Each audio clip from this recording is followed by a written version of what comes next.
to start rioting in the streets. Was reported to have asked Putin for military support that would help him stay in power. We will make America safe again. And yes, together, we will make America great again. And they ignore him. And 8 more years goes by till Bernie himself finally admits to his sons, hey, I've been running a Ponzi scheme. Does its dominance mean it can use the alliance for its own ends? Since 1981, bond yields, also known as coupon rates, have just gone down and down and down. Federal Reserve note will be your biggest financial liability.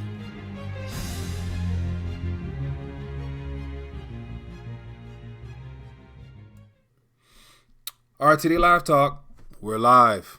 It is Tuesday evening, the 3rd day of the month of December. I'm excited to be back. I feel like it's been quite some time since I've done a live stream, which I think it's been about 4 days, maybe 5 days. So that is enough time. But welcome for those that are tuning in. I appreciate you guys hanging out with me this evening. Getting started a little bit late. Had some things to take care of on the other side of this, but we are here. Looking forward to getting your thoughts on a variety of subject matter. And as you guys can tell from the very title of this live stream here, we're going to be talking about a different form, ditching the dollar, but in a different form. So I'm definitely looking forward to sharing some articles with you. Got a couple things I want to share, and then also get your thoughts on what's going on around the world. And so as always, there's more news than I can cover myself. That's why it always helps to have people out there with their ears to the ground and being very attentive with their eyes on the prize. So that being the case, welcome to RTD Live Talk, Detroit's #1 late night YouTube talk show.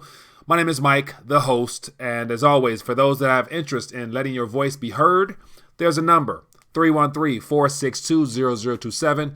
Give me a call and let me know what's in your mind. And then over here is a chat.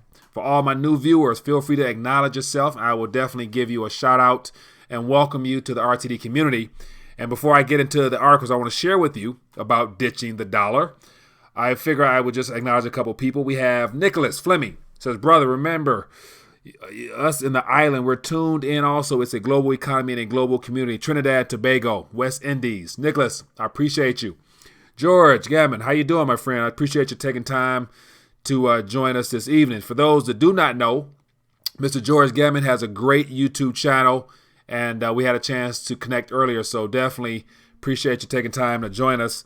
And then it says, wow, I didn't know countries ditching the dollar. Yeah, so I got something to share with you. We got Spirit, we got MJ Lee, we have, we got Pat, we got Kenneth, we got Universal Vibes, Debo, we got Ed's Rock, Sir Sergio, Alfred Prince. All right, so I appreciate everybody taking time to join me this evening. And so let me get right into the articles. And as always, if you guys have anything that you want to touch on, we got California. We got Connecticut, okay. We got Al from D.C. Okay, so we got Phoenix in the building. So a variety of people from all over the planet and the world. Don't want to forget the islands. And so with that being the case, I came across a couple articles I thought I would just share with you guys because once again, as you guys know, anything related to the dollar, I like to stay up and in tune with it because it impacts all of us, whether you're in this country or not. It all revolves around where this thing is heading, and I think we should be informed. So got some articles here. And so typically, when you hear the words ditching the dollar or another form of just saying de-dollarization, you look at it as an outright, usually the articles usually say Russia. And think about this, all the articles I've read that talks about ditching the dollar happen to be countries that are somewhat respectable, super world power type of countries where they're able to get away with the words ditching the dollar. And so all the smaller nations that either mention ditch or mention diversify or anything regards to not using a dollar, that nation tends to end up with some problems. But yet we can see Russia ditching a dollar, China ditching a dollar, BRICS ditching a dollar. I mean, all those references of ditching the dollar. And so I thought about the fact that I've been mentioning this several times over the last couple of weeks. Pay attention to what governments are doing. Pay attention to what central banks are doing. Don't just listen, watch, and then do what they do, because I believe it's our right to also mimic them in their actions as they're dumping their own fiat currencies. We too should be able to do the same thing as far as just redeeming those notes for what money really was meant to be in the form of metals and gold and silver. So that being the case, there's a new form of ditching a dollar I'm talking about this evening, and it has to do with the fact that there's a gold rush by countries and central banks to basically use their reserves of dollars or use their reserves in the foreign exchange markets and using their own currency somehow, some way, however that works out. I'm not too technical in that sense, but using their own currencies to basically get gold. And every nation right now is on a rush to get as much gold as they can before 2020. And so here's an article that I came across that I thought would be well worth your time, because once again, I think earlier last week I talked about Poland doing the same thing. They repatriated their gold, which is in a sense showing a lack of confidence in this current monetary system, which happens to be based upon dollars. So that's a form of ditching a dollar. And then here's an article here. And of course, the subject title is something I put together entitled in regards to what I'm about to talk about here. But it says Serbia and Slovakia join Eastern European gold repatriation. And so nowadays, because of this rush to get physical, to get into gold, the words ditching the dollar, definitely it'll catch your attention, but yet it's not the form of ditching the dollar that it used to be, where it's flat out outright getting rid of dollars. Now it's more so getting rid of all those paper claims, digital claims, or whatever, and going to actually get what's physically yours.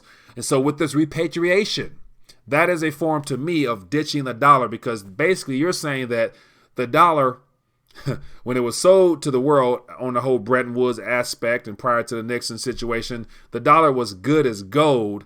But yet with this repatriation central bank rush for gold, it is a clear indication that gold is a far better standard of storing value in times that we're in now than anything else, especially what has been the world reserve currency for, almost a century now. And so repatriation push. So I thought I would touch on this article a little bit, get your thoughts on it. And then also there's another country that you might want to hear about as well. It says just a few short days ago, the government of Poland repatriated, touted its economic might after completing the repatriation of 100 tons of a barbarous relic.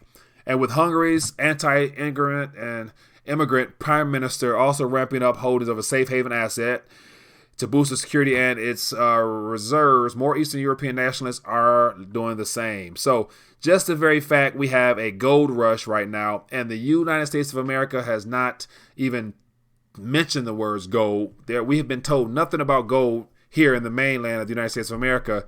And of course, it's all by design, but yet it's one of the things where they would never dare to mention the words gold, apart from what Steve Mnuchin tweeted about the gold is all there. I think it was last year or something like that.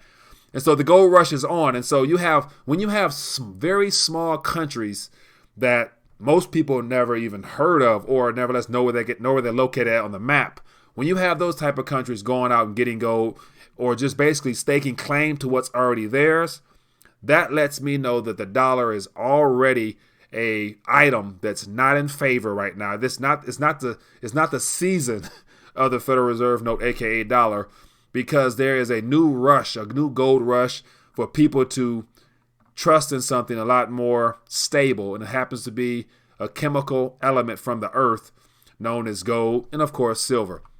So here's another little visual aid here where it talks about the world gold reserves have spiked tremendously just this year alone, in complete divergence from the U.S. Treasury Reserve. So if that's not a ditching the dollar, I'm not sure what would be. So that being the case, I'll put this article in the chat for those that might want to touch on it. And then I'm curious to get your guys' thoughts on this.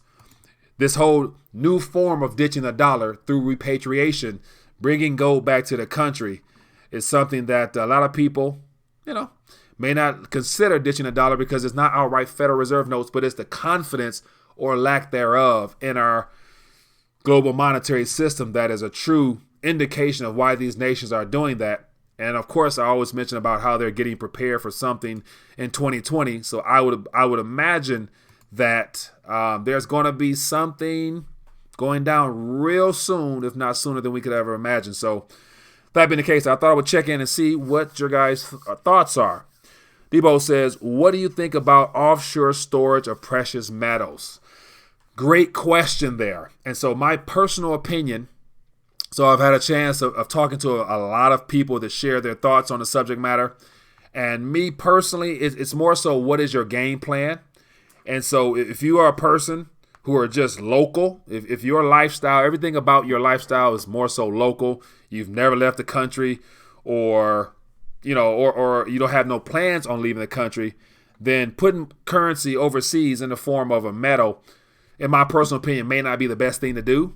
But if you're a person who you've already spread your wings and you have different dealings in different jurisdictions, then perhaps it might be worth your while. That's just my personal opinion there, because it's also the fact that when stuff hits the fan, if it gets as bad as a lot of people predicted it might, as far as a complete restructuring of our monetary system out of the old into something new, as far as issuance of some type of new digital or paper digital linked or whatever, then it's going to be a matter of what's the likelihood of you being able to actually get that gold back to you if you need it.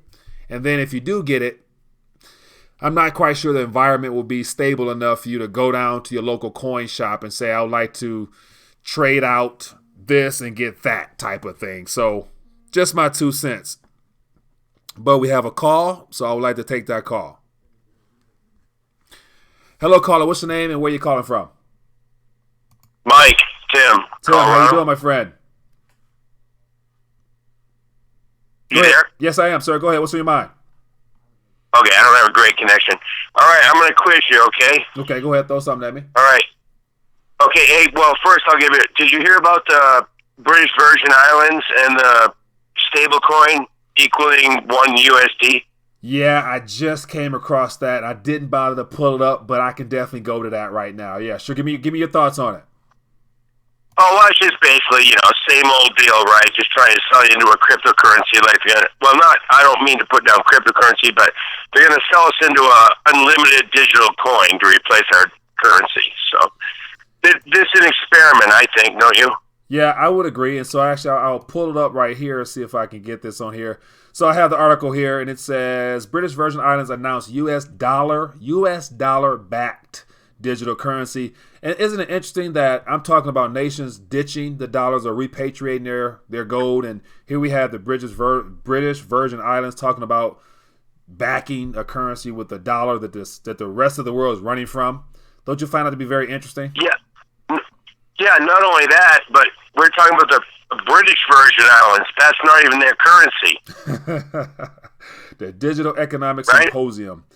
Yes, a stable coin pegged 1-to-1. So now we're gonna go deeper. Okay, we go to the homeless. Okay, you're talking about where I already knew about that, where they chipped them. Yeah, that's another trial. See how that goes. Yeah, I don't doubt it. And apart from it's starting to make more. No, it never makes sense. But I'm starting to be able to understand how bad things really is, to where. How everything that's a problem that we're dealing with is a planned strategic event. I'm assuming for that one world push or one world movement to consolidate all power into one governing body. But it's like, man, like who would have ever thought that they would deliberately or do things to deliberately force people into such dire needs and dire straits to where they'll be willing to accept that, even though everybody in the back of them, all those homeless people might know that the whole concept of the mark of the beast and all that stuff like that. But when things get tough, you probably tend to forget logic, or you probably sacrifice on your beliefs a little bit. So it's unfortunate, but yet, like I said in the video earlier, dead on. That's why they're trying to push us. That leads to two more things. Mark of the beast, right? Now those people are under tremendous duress, right? So it has to be on your forehead or your hand. Is that correct? According to the Bible, yes, it'll be on your body. I'm not sure exactly where. But anyway, go ahead. So I think it's the forehead of your hand. So let's say your arm. People are already doing that. So let's say that you're given your. This is your question, right? We're going to torture and kill your family if you don't take the mark.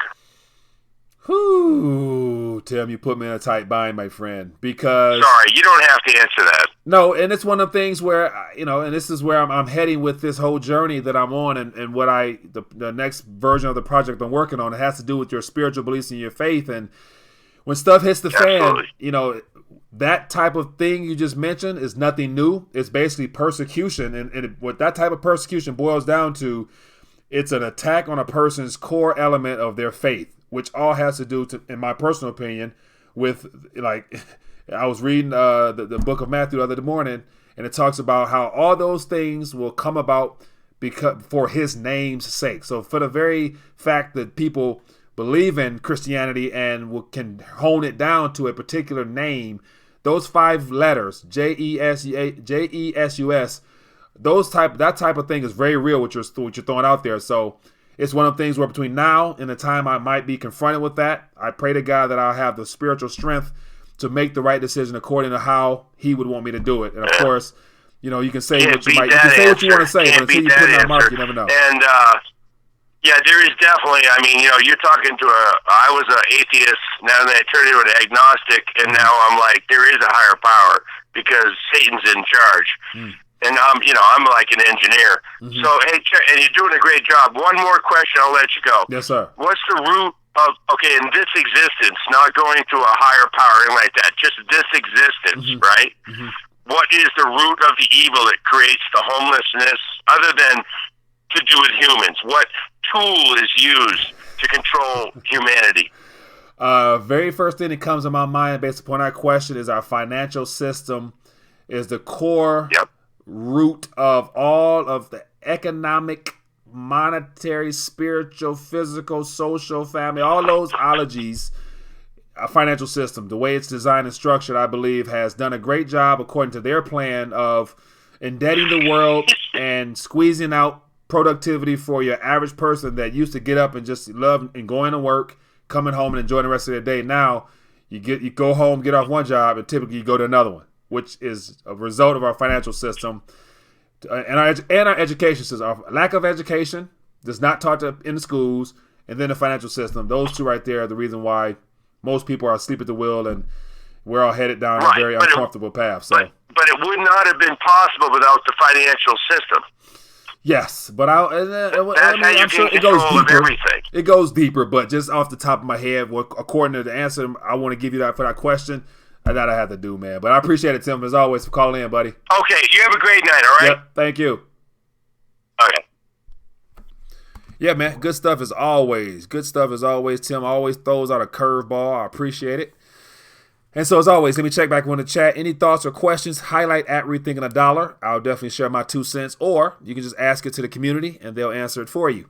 And I see a super chat out there, and I'm definitely going to acknowledge that. And so we got Fed rate. My English is bad today. Fed rate decision on the 11th. Future contract closes on the 19th. Trump closing the door to China. China defaulting on bonds. Hang on to your hat. Long way to 2021 yet. Yeah, Pat, man, you stay on top of yours. That's some good stuff there, man. None of that stuff, none of the decisions that come from any of the things you highlighted there will be favorable directly for us. It's only a matter of, will those decisions kick the can down the road a little bit longer, and or will it buy the powers that be a little bit more time to try to strategize and bring this thing down for a smooth landing like they would prefer to do. So we will see how that pans out. But let me make sure I got my stuff on the screen because I can't see myself. And so let's keep the party moving right away. What else we got going on here? Barbarous Relic, can't believe Zero Hedge quoted Keynes. Yeah, George, they were clearly joking. So whoever that Tyler Durden guy is, he's very good at using sarcasm. So yeah, he was conning that one. Justin March, I appreciate that $1 offering to the channel, my friend. Thank you.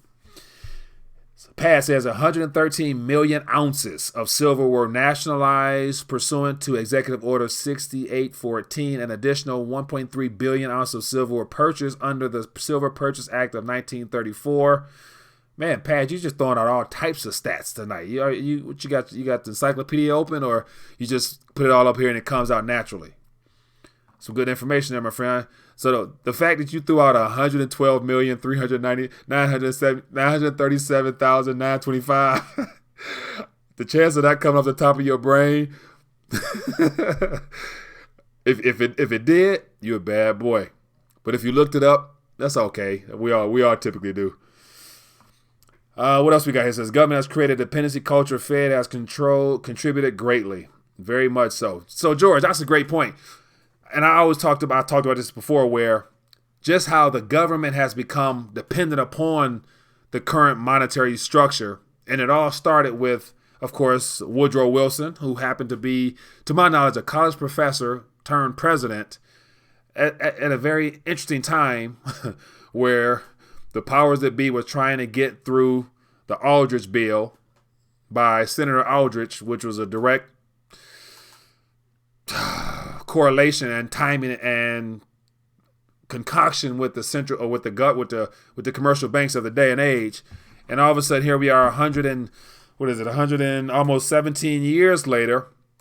Things are coming to a standstill, and I would imagine that J.P. Morgan, the banker himself, when the whole idea of central banking came about, or the idea of implementing the third central bank in the U.S., they would have never imagined that they would have got 100 years out of their model of fractional reserve lending in practice, as well as just becoming the crutch and the support base for the federal government, for the national government of the United States of America. Wow. Interesting. What else we got here? It says cut and paste. What? Oh, cut and paste? Good stuff.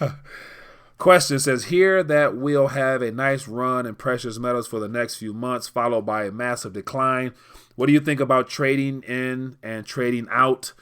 Master Administrator. My personal opinion there is I'm not too knowledgeable to the trading aspects. I don't trade. Because for me personally, it's not about profiting off of this type of thing. It's more so about wealth preservation. And so there's other things that you can use to, maneuver with, strategize and stuff like that. But when it comes to getting in, getting out, I wouldn't know where to begin. I don't know. I don't get out of nothing because, me, I have a long game mentality of like whatever it is I buy in the form of an ounce here and there, I would prefer to sit on it until hoping I don't need it. And Lord willing, be able to pass it on to my kids, creating some type of generational transfer within my own household is what I would like to do. So, but we have a call. Let's find out what this call is all about. Hello, caller. What's your name? Where are you calling from? Yeah, my name is Alan. I'm calling from North Carolina. Alan from North Carolina. How you doing, my friend? What's on your mind? Yes, I'm kind of new to all this. So I just was wondering if you could tell me a little bit about the bail-ins. Like, how does that work? Because I went to the bank the other day, and they say your money is secured, and spoke to the bank president, and they said that it's insured, through the FDIC, and so your money is really secure. So can you just maybe explain a little bit about bail-ins, if that's true, and how can I explain that to them? Okay. So if you could just basically explain it to me in terms that I can understand. Yeah. So I could explain it to other people also. Sounds good. I appreciate the call. So I'll answer it off the air, off the phone, and then I'll just share it with the audience. So I appreciate you calling in, my friend. Thank you. Thank you. All right. Great question there. Great question. And so once again, the bail-in concept. According to what the events that took place after the great financial crisis, it was a matter of there's several videos out there that I've posted throughout the years showing how close we were, according to the people who control our monetary system, people in the Treasury, all the higher ups, all the people in the know, reference to how we were close to having a seizure of the credit market. Based upon the fact that there would have been a run in the money markets, or there was a run in the money markets, where people were saying that due to the collapse of one bank and the potential threat of it becoming more of a contagion style event, there was panic in the market. People started withdrawing funds out of their accounts at an alarming amount. I want to say, I remember watching a video recently of about 300 billion, or it was something in the 100 billions overnight, to where I forgot who the person was. They were saying that if there wasn't any intervention right away within a short period of time, there will be a complete meltdown of our monetary system as we know it, type of thing. And so as a result of that, I forgot who the gentleman was offhand. We had to go to before Congress asking for help. So the federal government was needed in order to bail things out, because then we had the ripple effect. We had the automotive sector. We had all the bankruptcies and the threats of bankruptcy starting to pile up to where government passed all types of legislation. It was a TARP bill, and then the central bank, Federal Reserve themselves got involved, issuing quantitative easing, which was basically a way to bail out the banking sector, who possessed still to this day things that are labeled assets, such as mortgage-backed securities, as well as what else? I'm drawing a blank now. But mortgage-backed securities primarily, which was all that subprime lending that caught up to them. And so without them losing their shirt plus everything else, they needed some liquidity. And so the Federal Reserve purchased all those things to the tune of, was it $50 billion a month or something like that during that QE process. So the bail-in process was simply the government and the central bank needing to get involved and providing liquidity, because there was a moment where there was a lack of confidence. So to keep people from running to the actual banks themselves, withdrawing from their savings and checkings, FDIC stepped up and raised it from $100,000 insurance up into $250,000 of FDIC insurance, which basically was meant to calm down the idea that your money was okay, that there was no need to run down to the bank to get it. But according to the FDIC, if you look at their balance sheet and some of their financial statements, they're only probably in possession of, say, $60 billion or something well less than $1 trillion for sure of actual insurance capital in case there was a systemic event. So the FDIC personally is not able to really, really pay off every single depositor in the United States of America itself. So basically it was an intervention by the government and the central bank to keep calm the markets and to calm your average saver and investor so that they wouldn't run to the bank. And so they made all types of promises. And since then, and in doing so, they dropped the rates to basically zero, and which basically made borrowing costs a lot cheaper, which has increased the debt even more. So the problem that existed then is well over 10 times worse. So hopefully that little quick synopsis was something to work with. But I would say, let me see who I can point you in the direction of. Mike Maloney from goldandsilver.com does a great job explaining that, and the hidden secrets of money gives you a good, thorough understanding of how all that works in detail. So I would recommend Googling Michael Maloney or Hidden Secrets of Money. You'll definitely be educated thoroughly with that, because it's like an animated cartoon series. So appreciate you calling, my friend. Hope that was of help to you somewhat. So what else we got here? Let me see. Any other thoughts or comments? Let me see here. Cut and paste. All right. So as I promised, so the ditching the dollar concept is the new form of central banks rushing to gold by simply repatriating what they claim is theirs and what is actually theirs. Collateral debt obligations. Yeah, there you go, man. George, I appreciate you. So George is doing a great job of informing us and giving us the down to the nitty gritty details. Appreciate that. So let me get to the next article that I want to share. And so I said 3 countries. And so this is the third, which I thought was very interesting, because it's not outright ditching, but it's more so a slow and progressive acquiring of real money. And so here we have from Asia. Let me make sure you guys can see that. So there we go. So from Asia and Pacific, it says Mongolia Central Bank buys 14.4 tons of gold in first 11 months this year. And so what's interesting about this is whenever I see the word central bank and then followed by the words buys. So central banks are entities that, to be quite frank, are they're private institutions. They're owned by, the elite of the elite. They're shareholders through their commercial banks locally. That's how the Federal Reserve is modeled anyway, with the 12 different branches. But what catches me by surprise when I see the word central bank and then buys. And so central bank has nothing to its name apart from the authority by the government to act on behalf of the nation in regards to the national currency and all the intricate details of elasticity of the currency with the interest rates and all that stuff. So, but when a central bank can buy something from nothing, they are basically able to either with their own currency they can create and somehow, some way spin it off as being legal, or they can use that same currency to probably acquire dollars or use their current dollars, on reserves. Because mind you, every government around this planet has to have Federal Reserve notes in their reserves as a part of just international order. Is what you have to do. So whether or not they created their own or they use Federal Reserve notes to buy 14.4 tons of gold in the first 11 months this year, that lets me know that there is a definite demand amongst central banks and governments for some reason. Now, the question would be, what do they see coming that your average person on the street has no clue about?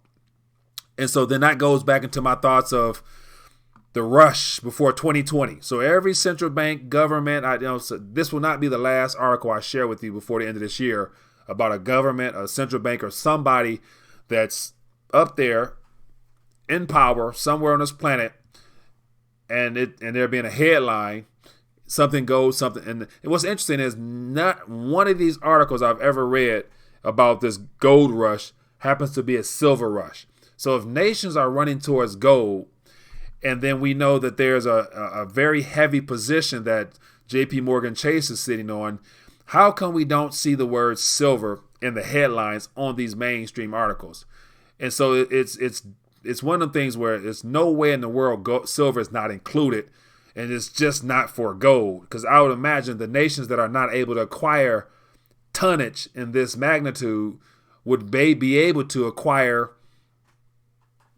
a small amount of silver if it was available to them, because it has the same properties and will be probably of even more value given the fact that this gold they're buying going to sit in vaults probably for the next 10, 20 years as this monetary system transitions, where any silver that's in your vault or somewhere near the surface will need to be used for industrial purposes, which will make it of greater demand. Therefore, the price hopefully will reflect that one day. And of course, a lot of people will be relatively happier, but I'm not sure you're going to be 100% satisfied if the world around you is no longer stable. And if your price of your metals go up, but yet the world is unstable, I'm not sure how that'll play out, because we've never experienced anything like that in the developed world or in this day and age. So, but I thought I would share this article here. Mongolia, this year, they've gotten very heavy leading up to the end of this year. And I would imagine that once that whole Basel III situation unfolded, which was in April, I believe, and then with Europe just not long ago referencing that they'll no longer, what was it? Something about, I forgot what it was, something about gold, and that they will no longer, I'm drawing blanks today. It's been a long day. Anyway, low blood pressure says, Mike, you think the COMEX or LBMA will ever be shut down? Low blood pressure. No way of knowing, but my first thought based upon that question is no. What I think will happen is the COMEX and LBMA will ultimately transition into whatever digital coin or token the world is willing to accept, that is redeemable for or backed by, or I think the next thing that they're going to try to do is to sell the very idea of the blockchain. They're going to announce some type of blockchain, probably even say it's going to be a public ledger where you can view the transactions to try to instill confidence. So I can see them going solely digital outside of what they're already doing now, but yet utilizing tokens and coins or something like that attached to whatever commodity that will be traded on those platforms. So that's the whole tokenization of commodities that's coming. And I would imagine the COMEX and LBMA will definitely be leading the charge if they're allowed to. Because as of right now, I can't think of any governing bodies or institutions in general that would challenge their continuation of their authority into the whatever next realm we're going to be entered into. So that's just my 2 cents there. But Nathaniel Singleton says, how much palladium and platinum should I hold? Nathaniel, great question. I personally, of course, not able to give advice or anything of that nature, just one man's opinion. But it's more so according to whatever you feel comfortable with and whatever your risk tolerance might be for those metals, as well as anything else we talk about here. So, once you're educated, you understand the value of it, and you're able to formulate some type of strategy that works best for you and your household, then, whatever you feel comfortable with is ultimately the right answer, I believe. Who owns what the Fed buys? Scuba Duba. Who owns what the Fed buys? Who owns what the Fed buys? So in regards to the whole repo market aspect, those are just treasuries, mortgage-backed securities. They're buying up basically the same thing they were buying or lending for. They're lending and taking as collateral the very same thing they bought during the great financial crisis when they were bailing out the banking system and governments and everybody else. But now it's called lending, supposedly. But it's up to like $300-something million or $300-something billion a night or something. And so once it came about in September, at that point I was like, yeah, it's official. There's no unwinding that. And that all has a lot to do with the whole LIBOR situation and the lack of trust amongst banks to probably roll into that SOFR, SOFR, which is supposed to be the new lending. And so that SOFR, if that doesn't work heading into 2020, the Federal Reserve will be in the game of lending. What they're not really lending, because I'm pretty more confident they're giving the cash, calling it a loan, because they can get away with it, because nobody will challenge them. So, what else we got here in the chat? Any other thoughts out here? And so, as always, won't be long. About to get ready to dial back. Got a couple more things to take care of this evening, and then I go from there. But other than that, got a lot of exciting things coming. I'm excited. A lot of exciting things coming. Be on the lookout. And so, as always, as you guys have always, or as I've been talking about lately, trying to get away from just focusing solely on the problems, because they're everywhere. I can go find articles anytime I want on any problem out there, but you won't be able to go find articles on the solution that I believe will allow us to rise above all this nonsense. And of course, it has to do with the spiritual elements of life and your personal faith, because in this next decade, you will be challenged if you're not being challenged already. And I think it'll be worth your while to be standing on a rock as opposed to anything else that will be probably blown away. Says Mike, why hasn't inflation hit yet? Great question. Inflation or hyperinflation hasn't hit yet in the USA because there's more notes outside this country than there is inside. And at this current moment, I think the Federal Reserve can get away with probably printing a couple more trillion. And so one thing, the word trillion is very interesting because we can't really fathom personally what would $1 trillion look like in front of you, apart from the little infographics we see. But my personal opinion is that the Federal Reserve will try to squeak out as much currency as they can. And so this repo market is a direct need, according to what we're being told, for the commercial banks and the other financial institutions that are short on cash. And Q4 is coming to an end. And so if they needed cash for Q3 because of a lack of whatever, they're going to need the same thing for Q4.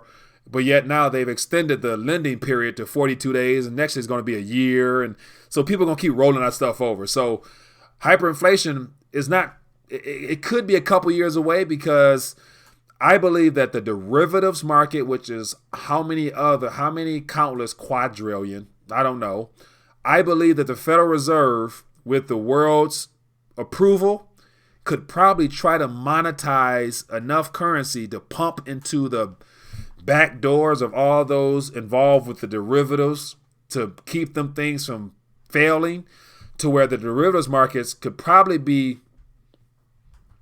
I can't, because the money will have to leak out currency will have to leak out somewhere. But I see the Federal Reserve directly propping up the banks now, like they're doing with the repo markets. But then eventually, I did an article last week about how Deutsche Bank they're definitely a recipient of this repo action over here. So I can see them trying to squeak out a couple more trillion and probably being able to touch a quadrillion in circulation or in the markets before it actually hits the streets where it's on goods and services somehow, some way. But I'll talk about that in a minute. Hello, caller. What's your name? Where you calling from? Hey, Mr. Mike. This is Tim from Wisconsin. Tim from Wisconsin. How you doing this evening, Mike? What's on your mind?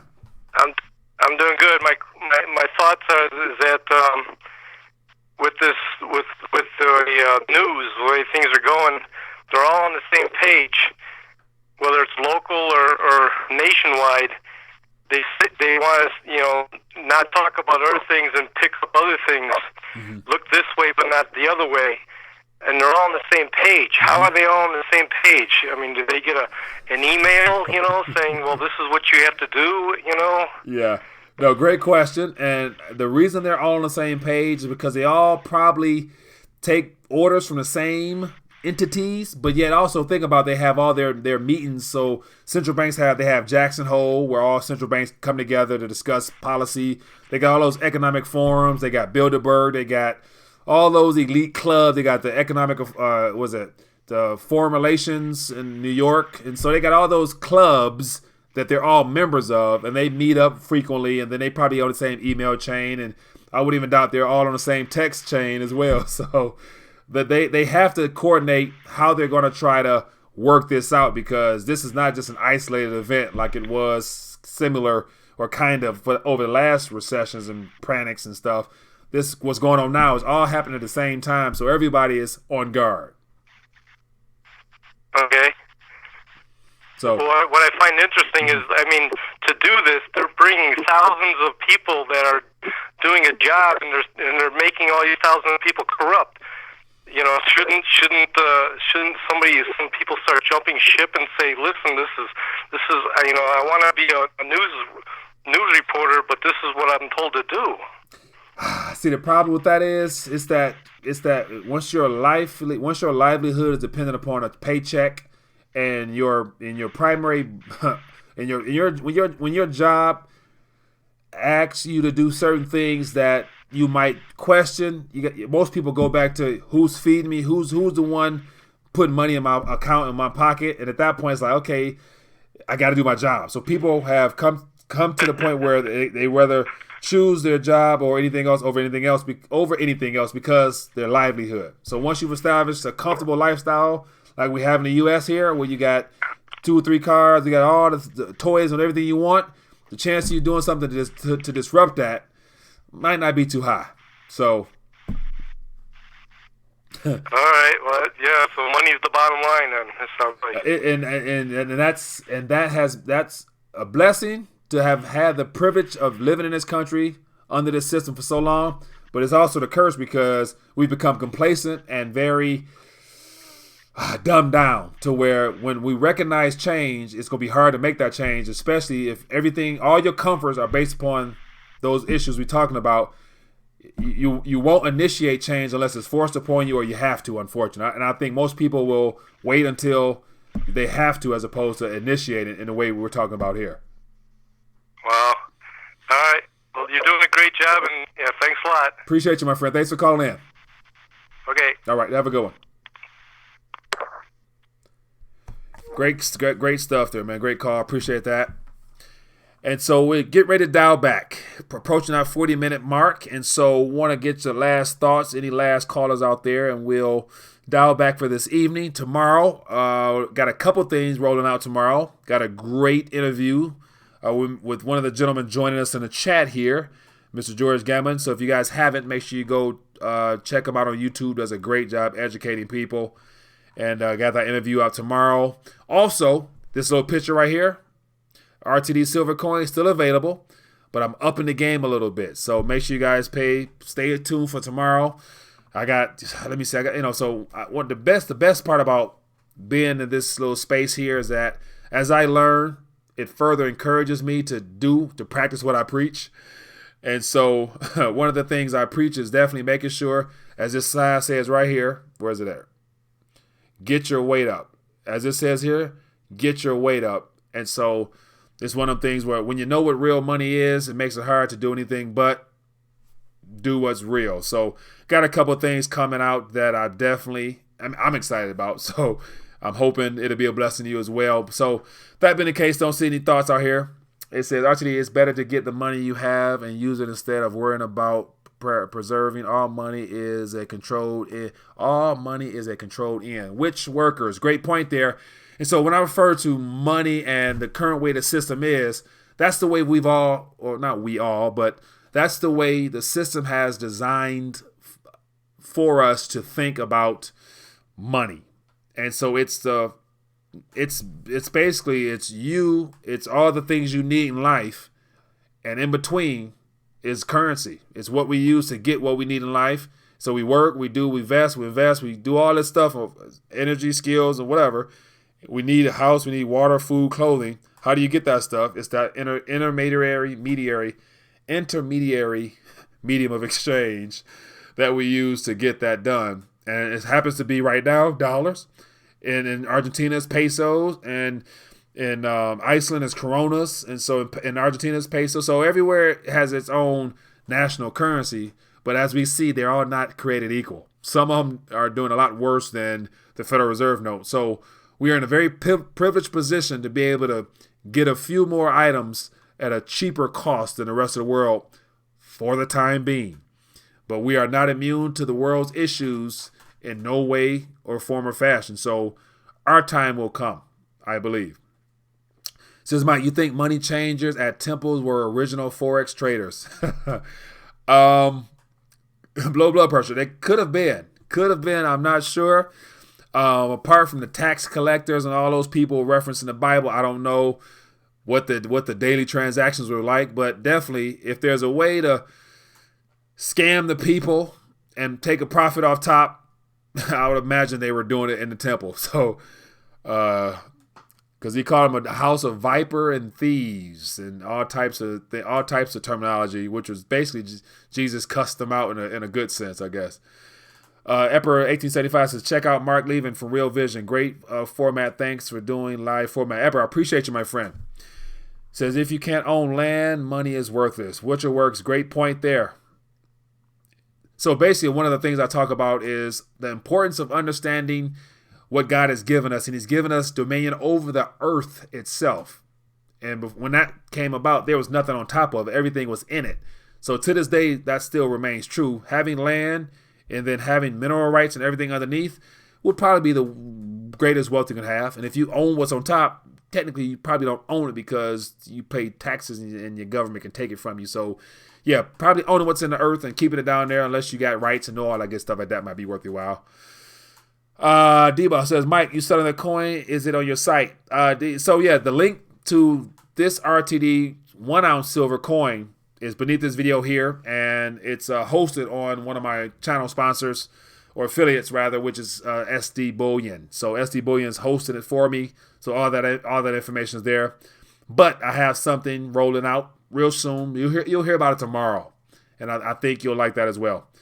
Water rights.